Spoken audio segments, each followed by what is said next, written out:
Alright guys, so we have to talk about Europe today. Now we live in a world of massive inequality where the wealth gap continues to get worse. And at the heart of this is wasteful spending. When governments spend money like drunken sailors without regard, bad things happen.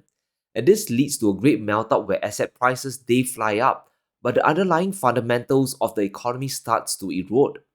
Now while the US is trying to rein in their deficit, a new big spender is rising, and that new spender is the Eurozone. Over the last week, they are doing something really radical and the markets are revolting. The German bond market is seeing its biggest collapse since the fall of the Berlin Wall. Yields are about to hit 3%, and the spike within the last week has been insane. Investors are telling the German government, "We don't trust you. We are demanding a higher return to lend you money." Now, this is horrible for an economy on the brink of collapse. This is one economy that's used to near zero interest rates. So what just happened? Well, this is the trigger for the big shock. On Peter's question, are you going to make that policy, U.S. policy, that the U.S. wouldn't defend NATO countries that don't pay? Well, I think it's common sense, right? If they don't pay, I'm not going to defend them. No, I'm not going to defend them. I got into a lot of heat when I said that. You said, oh, he's violating NATO. If the United States was in trouble and we called them, we said, we got a problem. France, we got a problem. A couple of others I won't mention. Do you think they're going to come and protect us? They're supposed to. I'm not so sure. If NATO gets into trouble and they don't pay their fair share, Trump is not going to defend the alliance. The US will not honor Article 5. This is basically a declaration that the US military will abandon the collective West. So if you're Germany or you're seated in Brussels, this is the biggest wake-up call you can get. You can no longer depend on the United States for your defense. And whether you like it or not, your economies will have to step up and shoulder the burden. The incoming German Chancellor wants to set up a shocking 500 billion euro infrastructure fund plus a special defense fund. Basically, the Germans are in a hurry to rearm and they are willing to break apart all their debt limits. Of the major G7 economies, Germany actually is the most fiscally responsible. Their debt level is the lowest of the bunch, especially when you compare them to the United States. In fact, before Trump came into office, Germany's debt to GDP was expected to drop from 64% down to 58%. Now compare this to the US that is expected to rise to 134%. Japan's debt level is also insane, coming in at 250%. But the situation has completely flipped. Germany, the UK and Europe in general, they are facing an existential crisis. They believe Russia is going to invade the EU, while the US is abandoning them. So the knee-jerk reaction is to quickly raise a ton of money to rebuild their broken military industry. Now, since the end of World War II, the EU has relied extensively on the United States for their collective defense. But we are in an era of Trump and Donald isn't going to fund them anymore. Europe's defenses risk faltering within weeks without US support. Now this sounds bleak, but it accurately describes the situation and the level of desperation. If the EU goes head-to-head with Russia, their stockpiles could run low within days. Rearming will also take years. And if we look at Europe's forces, each individual country is undersized and fragmented. Without the US, they couldn't possibly stand up to a unified Russian army. Remember what broke Napoleon's confrontation with Russia? It was a fracture of supply chains, fighting an extended war in a horrible winter. It's going to be the same situation except this time, Europe doesn't even have enough equipment. And that's why there's now a big scramble to speed run the rearming of Europe. Normally, the knee-jerk response would be to buy weapons from America, to place orders with the US military-industrial complex. But Europe has lost faith with Trump. They are facing a trade war and like the rest of the world, they want to reduce dependency. And to make it happen, von der Leyen is ready to unleash the Kraken. She wants to spend nearly $1 trillion to rearm Europe.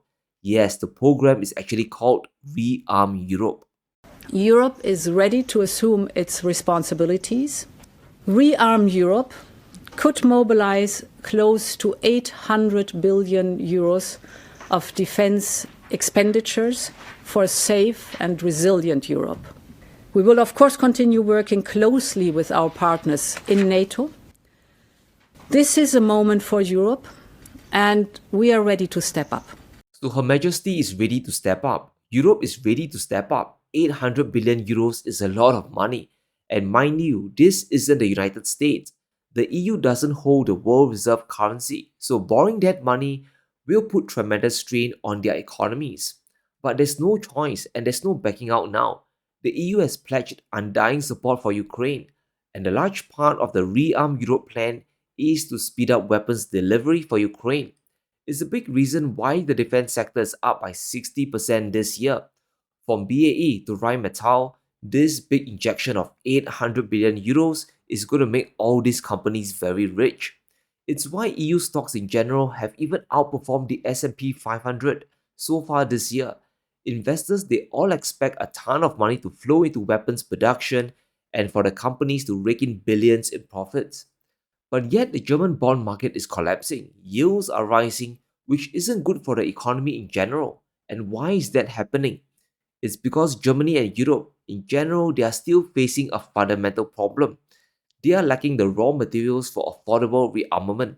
Now, investors, they're not stupid, they realize the truth that the EU probably has to borrow much more than 800 billion euros to build up their militaries. It will take trillions, and Europe will be spending $1 to get 50 cents of output or even less. In February, German power prices exceeded the crisis levels in 2022 and 2023, so they are still paying top dollar for the same input of energy. Now, the cost of production in Russia, China, and the US is far lower than Europe, so the spending will be largely inefficient. There's no other way to say it. And once again, it's a supply chain problem. It's just like Trump imposing his tariff war on the world. It makes his own industrial inputs more expensive because the access to raw materials isn't solved yet. Even if Europe spends $10 trillion to rearm the continent, they are still facing a big deficit of cheap energy. Now, this chart shows us the big problem Germany faces. Since 2018, total energy production in the country has been falling. Nuclear power has been turned off and coal is also being phased out. And let's not forget the EU refuses to buy cheap gas from Russia. So the only solution left is to import expensive LNG from the US. And until the EU solves this, they will be borrowing money endlessly. The black hole won't be filled with just $800 billion. Here's the problem Europe will be facing. We are most probably headed towards a global recession. And as we mentioned before, US GDP is slated to collapse in Q1 this year. This warning from the Federal Reserve cannot be ignored. Q1 GDP will come in at minus 2.4% this year. US consumption is collapsing and the trade war is still on track. And who is Europe's biggest trading partner? It's the United States. If their biggest customer is broke, their trade surplus is going to collapse. And how is Brussels going to raise money for their war economy? They will have to borrow more money from the open market, and that will spike yields up even further, or they could raise taxes on their own population, but that will destroy their own consumption as well. So no matter how we look at things, it's not exactly the best state of affairs. Europe is trapped in a horrible position. They are trying to rearm blindfolded with an arm tied behind their back while hopping on one leg. It just doesn't look good. Another headwind is the brutal tariffs coming for the Eurozone. Trump has promised to punish EU exports. A 25% tariff is coming. And we do have problems with the EU because they've tariffed us. They do it in the form of a VAT tax, which is about 20%, and many other taxes. And we are going to have reciprocal tariffs. We're not going to have tariff, we're going to have reciprocal. Whatever they charge us, we're going to charge them, which I think we're going to have that again. But the EU was very, very tough on us from the standpoint of trade. And that alone will be enough to push multiple EU economies into recession. And when the whole world is in recession, good luck trying to borrow money at cheap rates. Normally, bond yields collapse during a recession, but in Europe's case, their yields could spike to the moon. Trying to rearm now is simply horrible timing. Everything is against them. Now, could Trump backtrack and give Europe an exemption? Now, sure, that might be possible, but even if Europe dodges the 25% tariff, we still have reciprocal punishments coming. Because Trump is counting in value-added tax, the EU will face a mountain of tariffs. Since it's a tit-for-tat punishment, the average tariff could hit over 17% for the Eurozone. The outlook is really bleak. Trump's agenda is directly against the game plan of Europe. He wants to reshore industries, while the EU wants to industrialize theirs, at least their war machine. That's why Europe is caught between a rock and a hard place. The whole situation there is so bizarre. Macron is convinced Russia will attack, while Russia is mocking him, calling Macron Micron, which to be honest is quite funny. We now have escalated to the point of nuclear threats, so we have to prepare mentally for Europe to escalate war spending without regard, and the consequences won't be pretty. We could have greater inequality and poor allocation of funds going mainly to defense industries. And if things get nasty enough, Brussels could demand a higher contribution from member states. And if investors refuse to lend money at a cheap rate, member countries will be forced to raise taxes. Now imagine doing that during a recession. The outcome won't be good. But let me know what you think. How much money does Europe want to spend? And can they really rearm themselves? Let me know in the comments below. Stay safe. Be sure to smash the like button and subscribe as we navigate through these crazy times.